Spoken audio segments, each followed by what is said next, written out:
Muy buenos, muy buenos días, licenciada Sonia Guamaní Saldaña y colegas del programa de segunda especialización en enfermería en emergencias y desastres.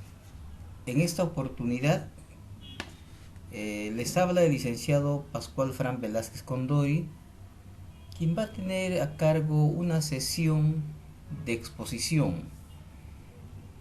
Un tema muy importante porque en la actualidad existen definitivamente muchos avances a nivel de la tecnología y también a nivel de conocimientos, es decir, académicamente, los cuales son necesarios para conocer y sobre todo profundizar y fortalecer nuestros conocimientos continuamente como especialistas que vamos a ser.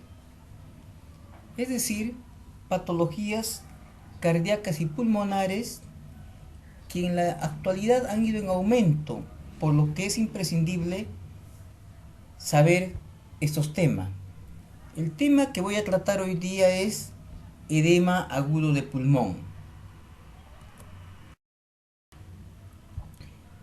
Para eso voy a tener que realizar algunas consideraciones generales, como es entender la anatomía pues del aparato respiratorio, es sumamente muy importante. Ustedes saben que básicamente la actividad respiratoria se lleva a cabo desde la cavidad nasal, donde que hay pues un área muy importante que tiene cilios que van a ayudar sobre todo a que haya una buena temperatura y humedad. Es así que continúa por unos senos paranasales, faringe, la parte superior de la laringe para desembocar a la tráquea. ¿Sí? Una tráquea de forma cilíndrica, cartilaginoso, aproximadamente 20 anillos traqueales que van a desembocar en la carina, y la carina va a ser básicamente el ingreso para los bronquios, ¿no? Un bronquio derecho y un bronquio izquierdo. Estos van a llegar hacia los pulmones, también derecho e izquierdo. Y estos pulmones a la vez van a llegar a unas ramificaciones más pequeñísimas que son los bronquiolos, ¿no? Entendemos muy bien que el pulmón derecho tiene 3 lóbulos y el izquierdo 2. Entonces, una vez que han llegado básicamente a los bronquiolos, estos se van a ramificar más diminutamente hasta llegar a los alvéolos, que es básicamente la unidad funcional de la respiración, donde se va a llevar a cabo ese intercambio entre oxígeno y dióxido de carbono, ¿no? A nivel de la sangre. ¿Sí? Es ahí donde se va a dar el intercambio de gases, ¿no? Bien, a nuestro lado derecho tenemos lo que es el alvéolo, ¿no? Como ustedes saben, pues el alvéolo tiene 6 capas, ¿no? Un epitelio alveolar, una membrana basal alveolar, un espacio intersticial que es muy importante en esta patología del edema agudo de pulmón, una membrana basal capilar y un endotelio capilar, ¿no? Asimismo, el alvéolo, la pared del alvéolo básicamente está revestida internamente por el neumocito tipo 1 y neumocito tipo 2. Bueno, el neumocito tipo 2, que va a ser el que va a segregar esta sustancia surfactante para evitar el colapso pulmonar, y si hay problemas de lesiones, esta neumocito tipo 2 o sustancia surfactante se va a convertir en neumocito tipo 1. Bien, tenemos acá lo que es básicamente el, el tema en cuestión, que es edema pulmonar, ¿no? Edema pulmonar está definido pues como el acúmulo de líquido en forma aguda, lo cual constituye pues una urgencia médica. ¿Por qué? Porque disminuye la capacidad respiratoria de las personas, ¿no? En sí el edema agudo de pulmón es la salida de cantidad excesiva de líquido intersticial que se acumula en los espacios alveolares, ¿sí? Ese líquido es filtrado en el pulmón más rápido de lo que puede ser removido, produciéndose pues así una alteración importante del intercambio gaseoso por acumulación del mismo en el espacio extravascular del pulmón, ¿no? El pulmón se va a congestionar básicamente por la acumulación de este líquido que va a extravasarse. Bien, en resumen pues el líquido que se acumula en este plano intersticial de los pulmones depende del equilibrio entre fuerzas hidrostáticas, ¿no?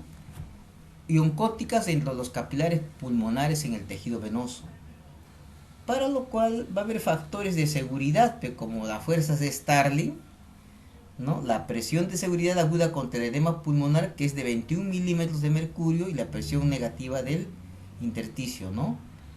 Va a haber un incremento del fluido linfático.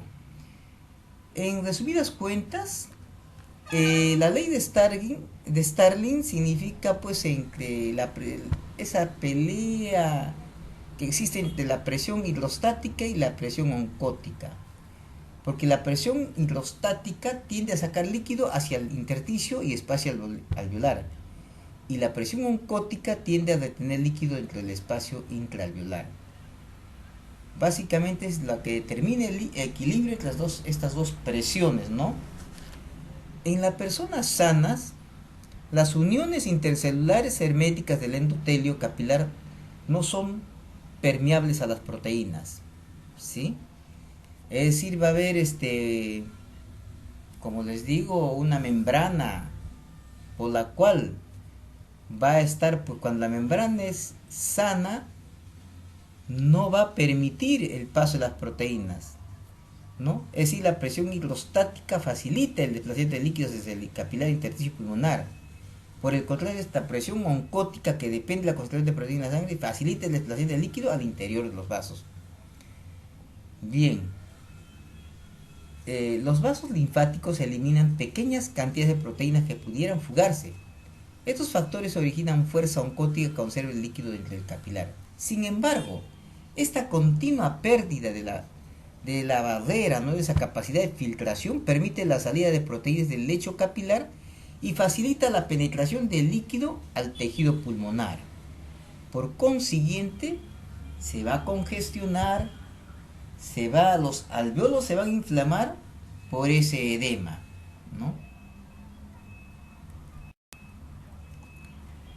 Tenemos tipos de edema pulmonar, ¿no? Como hemos dicho anteriormente, el desequilibrio pues de los factores determinantes del paso de fluidos, o las famosas fuerzas de Starling, que son el incremento brusco en la presión hidrostática debido a la disfunción del corazón del lado izquierdo, ¿no?, por una falla cardíaca, generalmente en pacientes con insuficiencia cardíaca congestiva, y aumento de presión transmitido a los vasos pulmonares, va a permitir que haya, digamos, el primer tipo de edema agudo de pulmón, que tiene su origen pues en el edema cardiogénico, en un 60%. Este origen cardiogénico es por falla cardíaca, pues, que genera aumento de la presión hidrostática capilar pulmonar. Es decir, el corazón izquierdo, ¿no?, va a tener una alteración, una disfunción diastólica, para que pueda, digamos, generar pues esa contracción adecuada, normal. Por consiguiente, va a generar pues lo que es edema agudo de pulmón. En un 40%, existe pues el edema de pulmón no cardiogénico, ¿no? Debido a la sobre todo al cambio de la permeabilidad de la membrana alveolo-capilar y la activación del complemento. También ahí hay factores desencadenantes, como por ejemplo la alteración de la coagulabilidad, ¿no? Y activación de la proteína C y vías de fibrinólisis, ¿no? Lo cual va a dar una severidad pues en los síndromes de distrés respiratorio, ¿no? Es decir, el edema agudo de pulmón no cardiogénico es por aumento de la permeabilidad capilar, es decir, este aumento de la permeabilidad de la barrera vascular, y como consecuencia va a dar el síndrome de dificultad respiratoria. Bien, continuamos. Definitivamente pues hablar de edema agudo de pulmón es complicado, pero no difícil, porque existen factores, como decía, precipitantes. Por ejemplo, una cardiopatía isquémica, una insuficiencia aórtica aguda, una insuficiencia mitral aguda, una hipertensión, ¿no? Una sobrecarga de volumen, ¿no?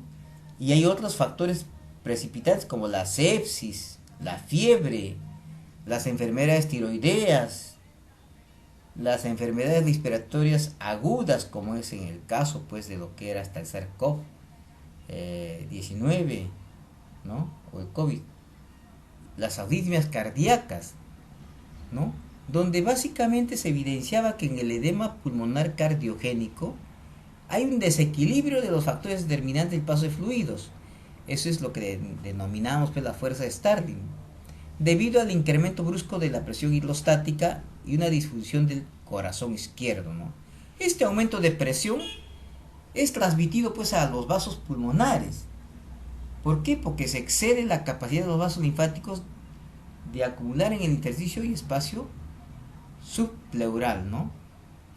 Sin embargo, el edema pulmonar no cardiogénico también es debido a las alteraciones de las presiones hidrostáticas, daño en la membrana endotelial, que es pues el paso de contenido rico en proteínas al intersticio y alveolo. También debido al déficit de canales iónicos y de aquaporinas. Acá tenemos las causas de el edema de origen cardiogénico y de origen no cardiogénico. Bien, cuando es cardiogénico quiere decir que son enfermedades o patologías que van a derivar del sistema cardíaco, es decir, el corazón, ya sea por alteración en la conducción, por alteración, digamos, en una de sus propiedades, ¿no? Que puede ser de la, por ejemplo, de lo que es la contractibilidad, ¿no? Y otras alteraciones más, por ejemplo, la insuficiencia cardíaca congestiva, ¿no? Cuando el corazón no puede, digamos, brindar ese impulso cardíaco normal, ¿no? Cuando hay problemas de infarto agudo del miocardio, es decir, no haber una buena irrigación y nutrición vascular a todo el corazón. Cuando va a haber cardiopatía hipertensiva crónica descompensada.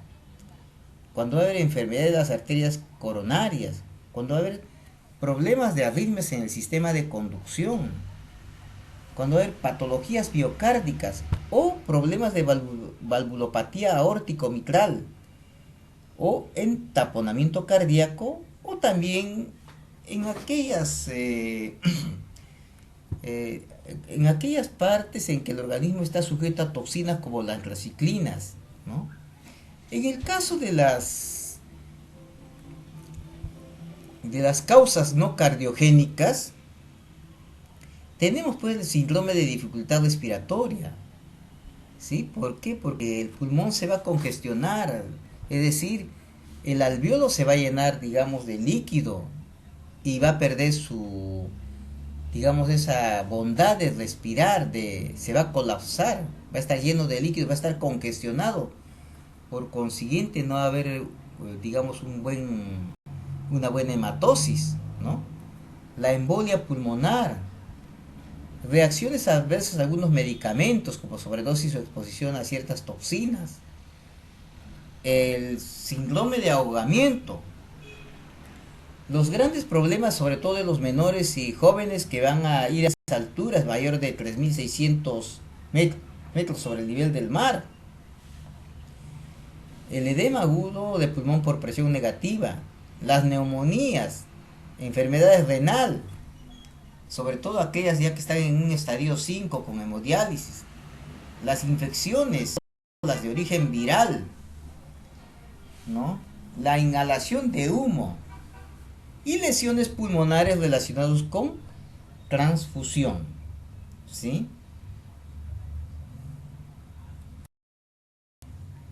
Sintomatología.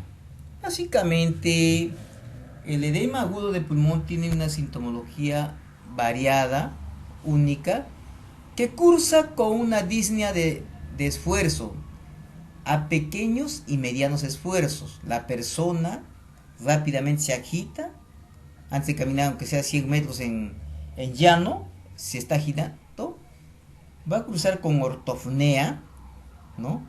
Que va a tener la incapacidad después de echarse de cúbito, le va a faltar aire, ¿no?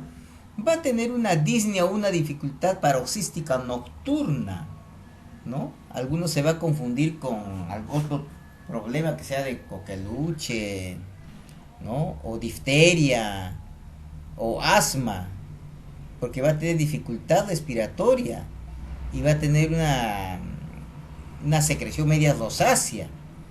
Va a haber, por consiguiente, pues, taquipnea, que es aumento de la respiración, con utilización de músculos accesorios, ¿no? Va a haber taquicardia.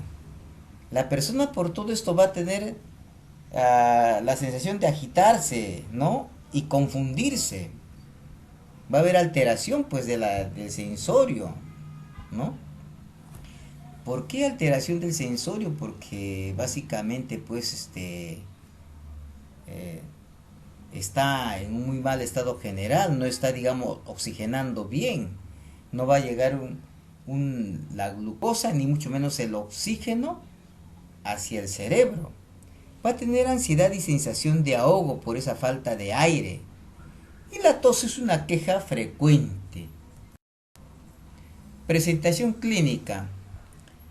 Dentro de la presentación clínica, la cardiogénica y no cardiogénica siempre van a cursar con dificultad respiratoria, ¿sí? Ya sea con una insuficiencia respiratoria o una dificultad respiratoria por diversos tipos, ¿no? Porque está acumulado, pues, dentro de los alvéolos ese líquido. Va a haber, como hay dificultad respiratoria y producto de básicamente ese acúmulo de secreción en el alvéolo, ¿no? Va a haber taquipnea, ¿no? Como no va a poder respirar, va a haber utilización de músculos accesorios y va a haber incremento de la frecuencia respiratoria. Por consiguiente, el oxígeno va a disminuir a nivel de la sangre. Esa captación va a ser mínima, lo que va a determinar hipoxia, ¿no? ¿Y qué va a dar? Cianosis, en muchos de los casos periféricas, ¿no? Que es en las partes distales de las manos, o perdón, claro, la yema de los dedos, de los pies, ¿no? Y por último, va a haber una cianosis central en las mucosas, en la boca, ¿no? Va a cruzar con expectoración forzada y tos, ¿sí? Cuando uno va, digamos, a hacer una exploración física, va a observar que va a haber aumento de trabajo respiratorio. La persona va a estar cansada, agitada, porque no hay oxígeno dentro de lo que es los alvéolos, ¿no? Va a haber aumento de trabajo respiratorio, que se va a evidenciar por la utilización de músculos intercostales, ¿no? Músculos accesorios. Va a haber cianosis, va a haber lo que es la ortopnea. No lo vas a ver al paciente que pueda, digamos, echarse de cúbito. va a haber aumento de la frecuencia respiratoria. A nivel de los pulmones, al auscultar, va a haber crepitancia bilateral a nivel de los dos pulmones, roncus y presencia de un ruido S3, que es lo que siempre están determinando, ¿no? ¿Sí? Pero la gran diferencia entre cardiogénico, porque todos van a tener, por ejemplo, disnea paroxística nocturna, ortopnea, el cardiogénico tiene dolor torácico y el no cardiogénico tiene dolor abdominal. Ese va a ser la gran diferencia entre los dos, ¿no? Los dos van a tener disnea, pero no va a ser donde más se evidencia el dolor. Si tú sabes que es un dolor abdominal, quiere decir que es un edema agudo de pulmón no cardiogénico, ¿sí? Signos clínicos, ¿no? Que hemos evidenciado, que hemos dicho ya básicamente, ¿no?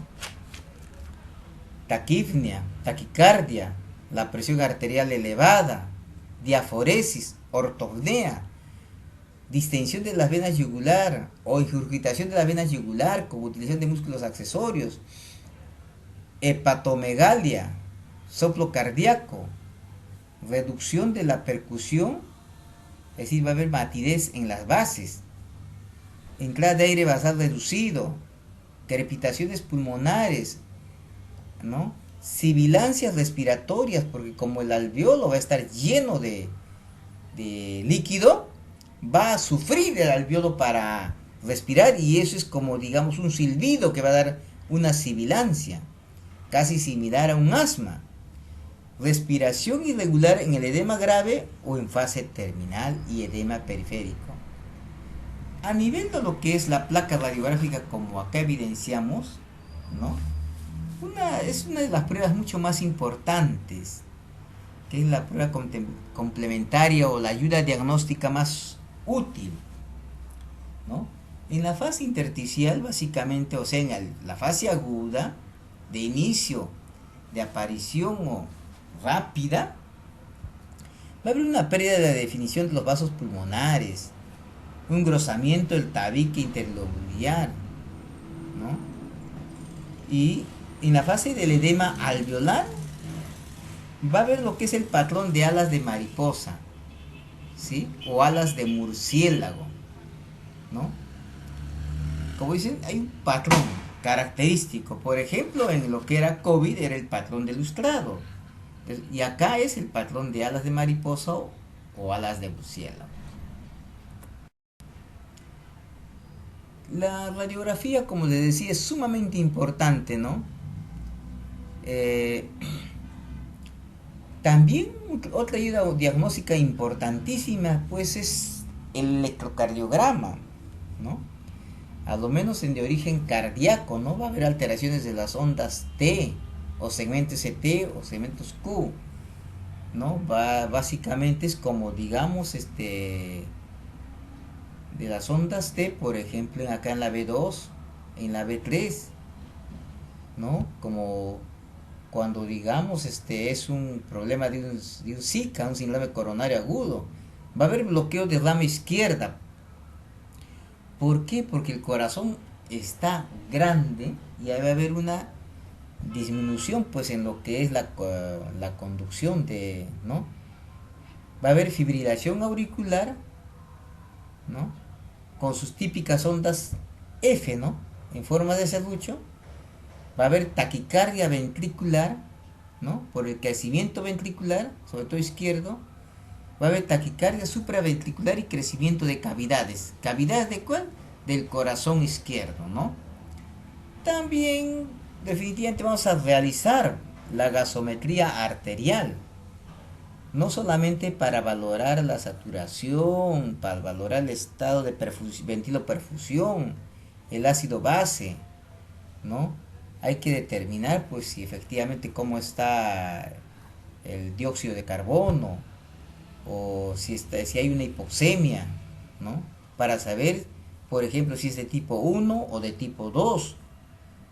También se va a hacer un screening, pues, de troponina, ¿no? Que es un marcador cardíaco muy importante, de alta sensibilidad y especificidad, sobre todo en síndromes, en lo que es el síndrome coronario agudo. También se va a hacer una prueba bioquímica de péptido natriurético atrial, ¿no? Son básicamente los complementos. Tenemos que hacer un diagnóstico diferencial entre lo que es edema agudo de pulmón no cardiogénico y cardiogénico, ¿no? ¿Sí? El edema agudo de pulmón, cuando hay sospecha se tiene que hacer una historia clínica, ¿no? Hay que recoger los datos más prioritarios, más válidos, ¿no? Y hay que hacer una exploración y la realización de la analítica, ¿no? Contrastar con si efectivamente no cardiogénico debe ser una infección pulmonar o por aspiración, por leucocitosis, o puede ser una pancreatitis o peritonitis. El péptico nitroerético va a estar mayor a 100, ¿no? En cambio en el cardiogénico va a estar insuficiencia cardíaca, va a estar un infarto agudo de miocardio, va a haber ingurgitación yugular, ¿no? Eso sí es notorio, como cuando hay una insuficiencia cardíaca, tú ves la yugular y esta se va a ingurgitar, no va a crecer por cada latido que da, va a haber elevación de la troponina, de la CPK, el péptido natriurético va a estar elevado mayor a 500, ¿sí? Cuando observemos la radiografía, en el cardiogénico la sileta cardíaca va a estar pues aumentado, va a haber infiltrado pulmonar central, ¿no? En cambio, en lo que es la radiografía de tórax del no cardiogénico, la sileta cardíaca vascular está normal. El infiltrado periférico parcheado en diferentes lugares, ¿no? Como parches va a haber, ¿no? Y la ecocardiografía en el no cardiogénico va a estar normal. Pero sin embargo, en el de origen cardiogénico va a haber aumento de cavidades por la disfunción diastólica.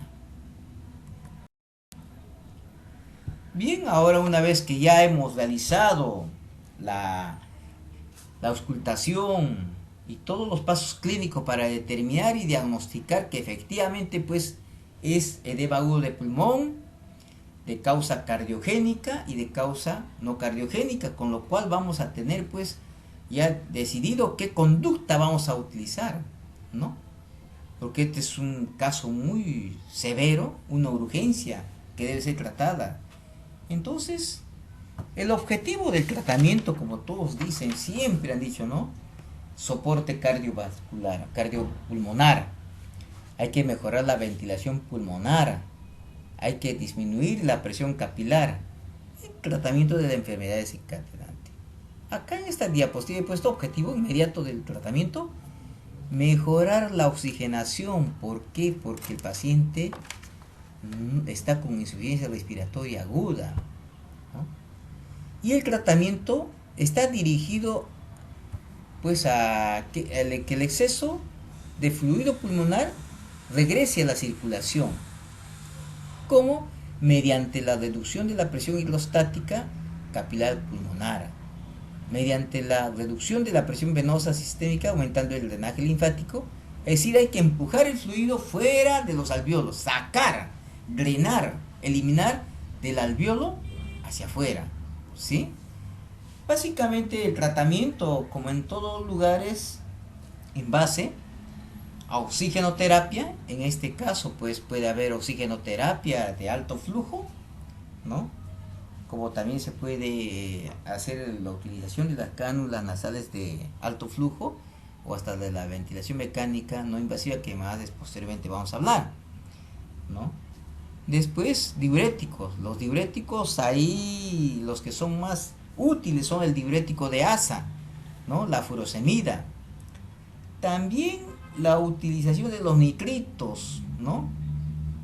Que son, por ejemplo, acá he puesto yo vasodilatadores. Efectivamente, la utilización de acá de la nitroglicerina, ¿no? Ustedes saben que hay que aplicar urgentemente 2 ampollas de 25 miligramos, 50 miligramos en 90 centímetros de lo que es dextrosa al 5%. ¿no? Y hay que pasarlo de acuerdo a lo que determinan, pues, de 10 a 20 unidades gramos. De ahí la utilización de la morfina. ¿Por qué? Porque hay dolor, ¿no? El opiáceo.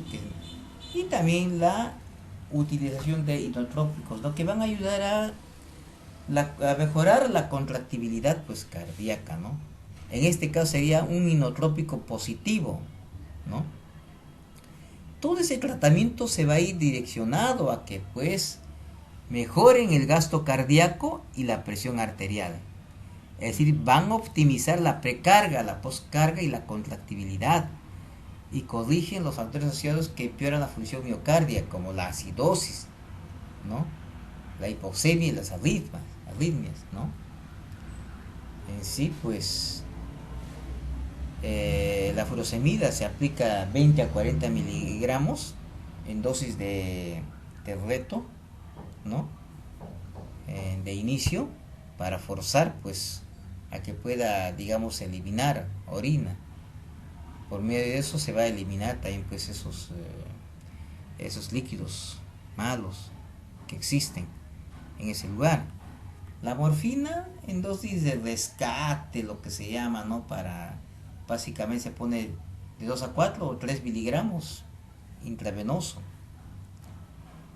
El oxígeno de acuerdo a necesidad clínica. Hay que valorar, pues, cómo está el paciente, cuánto está su saturación, ¿no? Y qué es lo que va a necesitar, de alto flujo o de bajo flujo. La nitroglicerina y la noradrenalina, ¿no? Dependiendo cómo está el paciente, porque hay dos tipos de shock para poder poner noradrenalina, ¿no? El shock hipovolémico y el shock, lo que es cardiogénico, distributivo, en este caso sería, pues, esto. Y hay que valorar básicamente la hidratación, sobre todo, porque tiene que ver mucho los fluidos. En un shock hipovolémico sí, efectivamente se puede perfundir, ¿no? Pero en un distributivo hay que tener mucho cuidado, ¿no? ¿Sí? Hay un sistema Rosé justamente para eso, ¿no? Para determinar cuál es el que puede ser el mejor. La dobutamina también se puede utilizar también en estos casos, ¿no? Cuando hay signos de estado de choque. ¿Ve? Así mi paciente también, como les iba indicando, paciente con sospecha de edema pulmonar, que ya esté, pues, que no responde, ¿no? Que tiene ya, digamos, esas medidas generales de posición semisentado para que amplíe la capacidad de respiración, ¿no? Que esté con monitorización por monitor multiparámetro, que tenga sondaje, de preferencia la vesical, ¿no? Que es muy importante para determinar la diuresis, ¿no? Y que esté con oxigenoterapia alto flujo, ¿no? Y que la terapia farmacológica es como la que indicamos, furosemida, ¿no? Que ya hay una administración de rescate de 40 hasta 80 miligramos, que esté básicamente con nitroglicerina, que es un vasodilatador, ¿no? Por infusión ¿cómo se llama? En bomba de infusión, digamos a unos 10, 20, hasta 30 centímetros cúbicos por hora, ¿no? Que haya tenido morfina y que esté con inotrópicos positivos como dopamina, ¿no? Si no responde en 30 minutos y tiene hipercapnia, ¿no? O mala situación clínica, hay que valorar la ventilación mecánica no invasiva, ¿no? ¿Con qué? Con la utilización de un modo ventilatorio que es la del CPAP, ¿no? Que es un modo donde hay una presión continua, pues, de flujos de alta concentración durante todo el ciclo respiratorio, ¿no? Pero si, digamos, el paciente ya está deteriorando, ¿no? No ha aumentado esa presión expiratoria al final de la inspiración, ¿no? No ha mejorado la poscarga y la valoración, pues, no es buena. No quiere decir que, digamos, estaba con un Glasgow de 12, 13, 14 y ha bajado hasta 8, 9. Entonces lo que se tiene que hacer es la protección de la vía aérea. En este caso tendría que utilizarse pues lo que es la intubación orotraqueal, ¿no? Y ahí tendríamos ya que ingresar a lo que es la ventilación mecánica, que puede también llegar el paciente en esos casos, ¿no? Sí, y ver, pues debe empezar con una asistencia controlada y después seguir a una ventilación PIPAP, ¿no? O CPAP, ¿no? Que es casi espontánea, ¿no? Bien, que es todo lo relacionado al edema agudo de pulmón. Y ahora voy a tener la oportunidad de dar a conocer el aporte científico. He leído varios artículos porque es muy importante este tema de lo que es el edema agudo de pulmón. Y encontré un artículo de revisión intitulado Actualización en diagnóstico y manejo de la insuficiencia cardíaca y el edema agudo de pulmón. Los autores son varios médicos como el doctor Gustavo Moreno Martín, la doctora Ronesli Martín Martínez, el doctor Rosendo Sánchez y otros. Dentro de las conclusiones han arribado, dicen que la insuficiencia cardíaca es el resultado de factores precipitantes tanto anatómicos como funcionales en el cual se basa la prevención y el tratamiento de dicha condición. Es por ello que el objetivo actual es la detección temprana e incluso previsión para evitar complicaciones aún más graves que produce la insuficiencia cardíaca, si no se controla adecuada y oportunamente. Esta meta será lograda únicamente con la atención integral del grupo básico de trabajo, con el único propósito de mantener un gasto cardíaco y una fracción de expiración del ventrículo izquierdo positiva que garantice y cubra las demandas orgánicas. Es decir, dicen que la insuficiencia cardíaca congestiva puede dar origen al edema agudo de pulmón si es que no se controla, ¿no? Entonces, mucho cuidado con esta entidad patológica. El segundo artículo de revisión, bueno, el anterior del año 2016, este es un poquito más avanzado del 2020, titulado Edema agudo de pulmón de reentrada a gran altitud.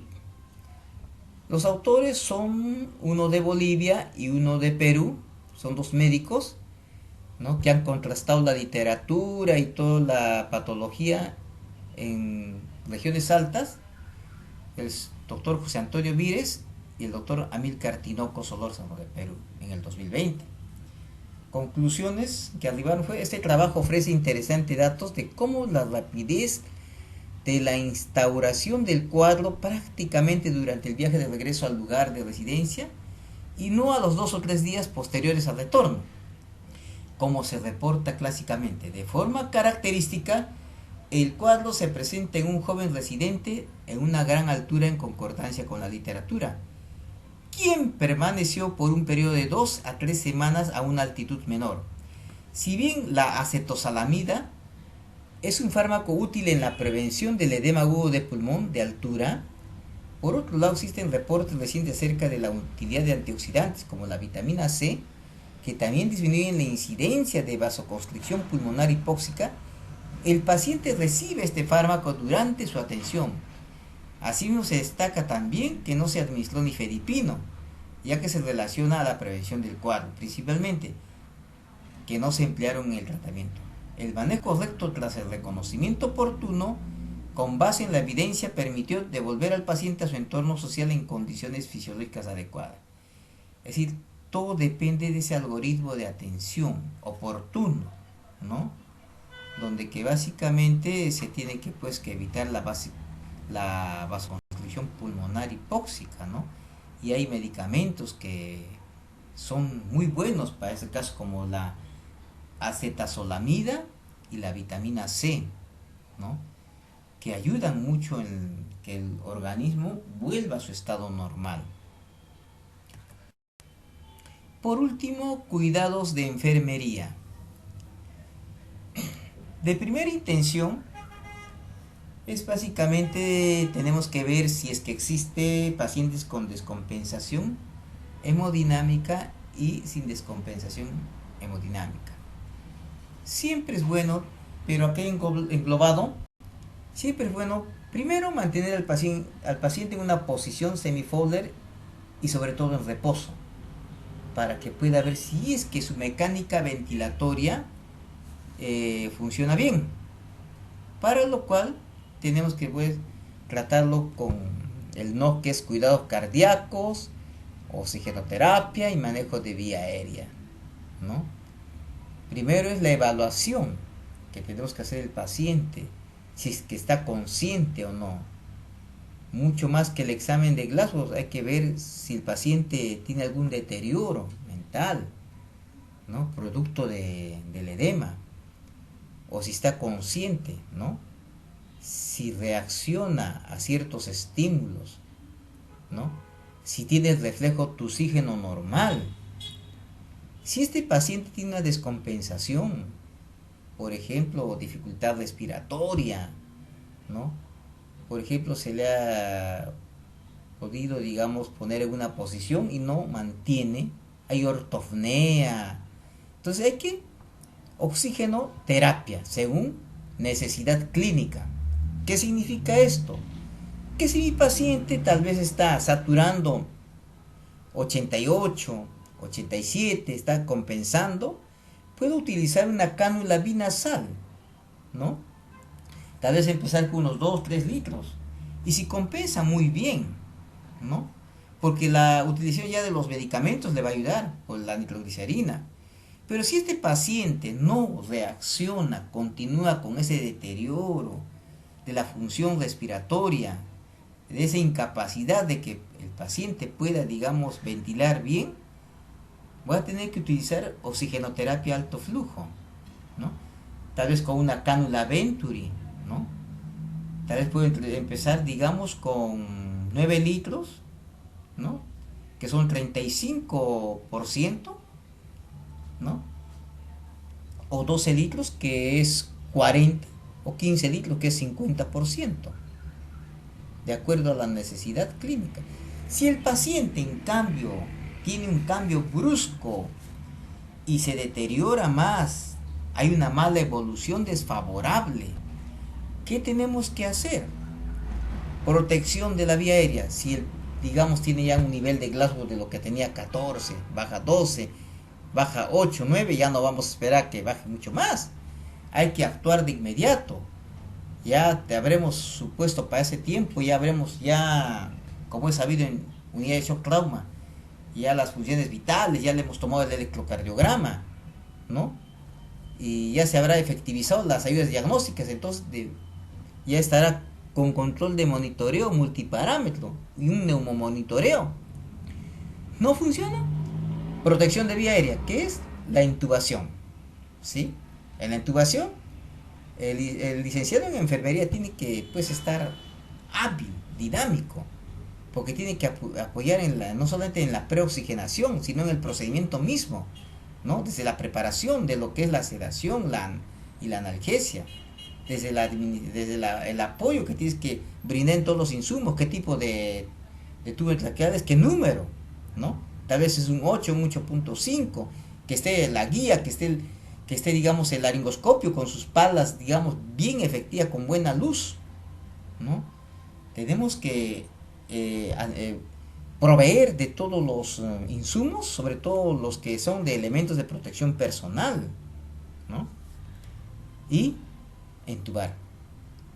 Y si efectivamente estamos entubando ya y el paciente no reacciona ni con, digamos, cánula binasal, perdón, máscara Venturi, se ha deprimido totalmente, tenemos que pasar a un ventilador mecánico, ¿sí?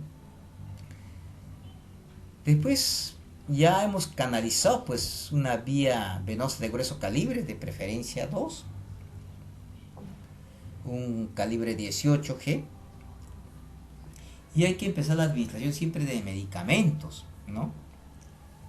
La nitroglicerina por bomba, porque tiene que ser estricto la cantidad que tiene que pasar por vía única. Hay que vigilar el estado hemodinámico, ¿no?, del paciente, cuál es su presión arterial, porque la nitroglicerina va a actuar como un potente vasodilatador, va a anular la resistencia vascular periférica, ¿no? Por consiguiente, va a disminuir la presión arterial, ¿no? Va a ayudar en la congestión también pulmonar. Entonces hay que tener mucho cuidado también con la nitroglicerina. El neumonitoreo, que es pues en busca de signos de alarma, la frecuencia cardíaca, perdón, la frecuencia respiratoria, los signos de alarma, ¿no? De hipoperfusión, frialdad en las piernas, bajo llenado muy prolongado llenado capilar, hipotermia, ¿no? Y también valorar el dolor y el nivel de ansiedad, si es que el paciente está un poco consciente, pero el dolor se puede evidenciar. Hay que cateterizar una sonda nasogástrica y Foley según necesidad clínica, sobre todo para realizar un balance hídrico estricto en este tipo de paciente, como hemos indicado. Generalmente son pacientes cardíacos donde que hay que eh, tratarlos con pinzas porque la reposición hidroelectrolítica tiene que ser bien minuciosa, ¿no? Hay que verificar en el ADA pues cuánto está el potasio, cuánto está el sodio, ¿no? Entonces, de acuerdo a eso, vamos a hacer una buena valoración de lo que es el balance hídrico estricto. A los pacientes con shock cardiogénico, como estos casos, que es un shock distributivo, ¿no? O también en caso de shock séptico, tenemos que ver sobre todo los fluidos, ¿no? Si hay una bajada de la presión, tal vez puede haber un retito de 300, pero ojo, mucho cuidado en estos pacientes, ¿ya? Bien, eso es todo por hoy. Gracias. Estoy a la espera de vuestras preguntas, inquietudes o sugerencias.